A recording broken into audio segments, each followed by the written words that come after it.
Good morning, everybody. Happy Sunday. Happy first day of February 2026. We're already into month two of this year. Well, thanks for tuning in. This is Mark, the ministry dude, coming to you with another 5 minute sermon. Today is our Sunday sermon. It's going to be probably a little bit longer than 5 minutes. But don't forget to get your heart checked. And don't forget to check out the comments, but a video for a link to our website. I'll tell you what, I just looked up at the temperature outside here today. It's 7 degrees. That's cold. Hey, you people from up north, come down and get your weather, will you please? It snuck down here while we wasn't looking. Well, thanks everyone for tuning in. All right, today we're going to talk about Jeremiah 29. Now, have you ever found yourself asking, God, what are you doing right now? Why is this happening to me? Maybe life didn't turn out the way you planned it. Maybe you're in a season you never prayed for. You love God and you're trying to do right, and yet things feel uncertain, uncomfortable, or even unfair. A lot of us have gone through that. Why is this happening to me? I go out this morning and I start my car up and the battery's dead, and it's so cold out, and now I can't feel my hands, and I'm walking back through and I slipped on the ice and fell and hurt my back, and then the neighbor's dog got loose and chased me and bit me in the leg, and you know all this stuff just seems to happen. Well, trials and tribulations happen.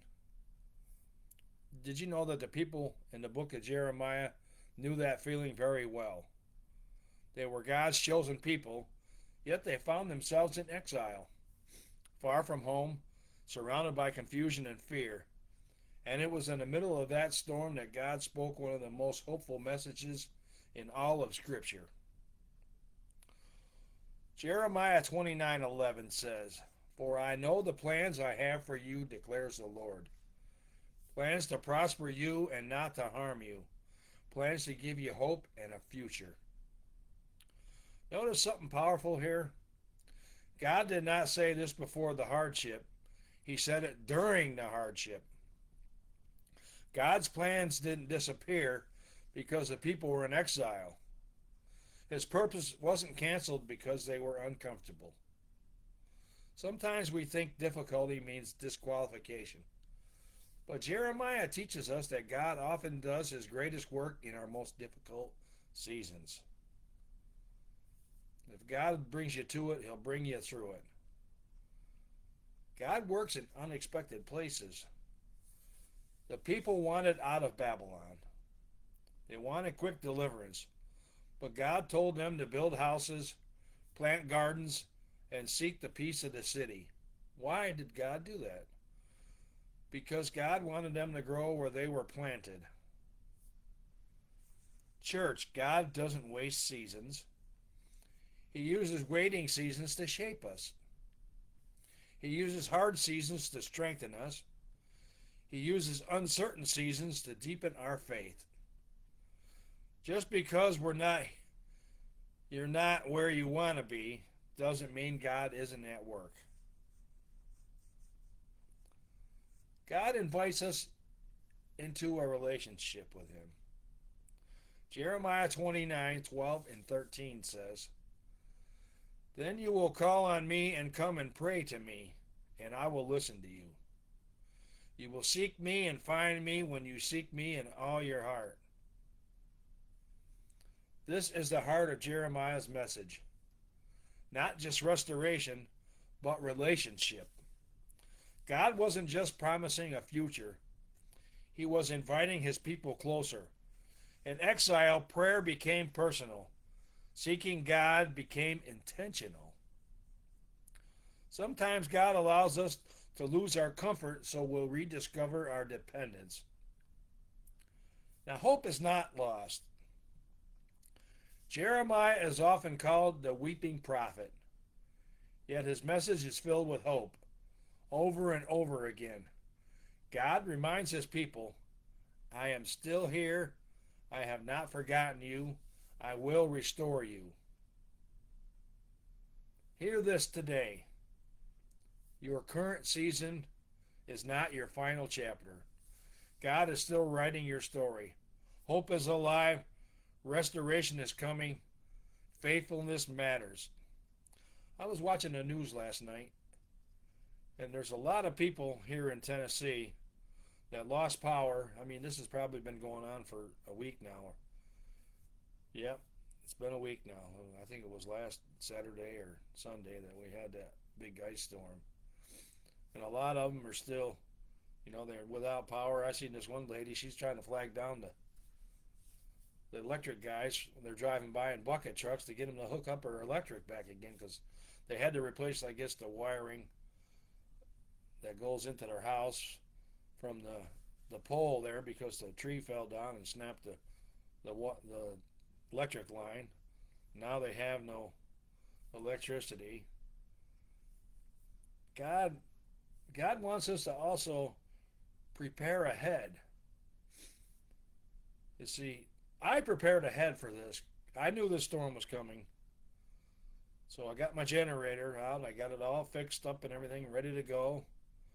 And I got it ready so that if I lost power, I could hook into our heating unit because we got a gas heating unit. I could hook it into the heating unit, just unplug the breaker going to it, shut the breaker off so that the power didn't feed back if they was working on the lines, and then I would have electricity for my heating unit because it doesn't take much power with that, maybe 15 or 20 amps. And I got a 40 amp generator, so that should have done it just well enough. But I was prepared. Plus, there was another couple of extra outlets on the generator that I could have used for my refrigerators. I could, I've got 3 or 4 refrigerators and a couple of refrigerators and a freezer. So, I could take turns plugging them in and just make sure that they stayed frozen. So you got to prepare ahead too. If you're weary today, take heart. If you're confused, trust God. He is there. He's by your side. If you're waiting, stay faithful. The same God who spoke hope through Jeremiah is speaking hope to you today. His plans are good. His timing is perfect and his promises never fail. Come, call to me and I will answer you. That's from Jeremiah 3:33. Or 33:3. Yeah, I got that backwards. Let us pray. Lord, we know there's people out there. They've been going through trials and tribulations with this last storm that we had, and they don't have power. They're cold. Some of them are hungry, but there is people out there that you can turn to. When things are looking down, look up. That's a saying that I remember. Reach down and touch these people. And tell them that there is hope. The electric companies are working as hard as they can to restore the power, and restore hope. Thank you, Lord, for everything that you've done for us. In your holy name we pray. Amen. Amen, everyone. Well, thanks for tuning in this morning. We really appreciate you being here. Don't forget to get your heart checked and check out the comments by the video for a link to our website, ministrydude.com. This is Mark with another 5-minute ministry. We'll see you again tomorrow with another 5-minute ministry, and happy February, everyone.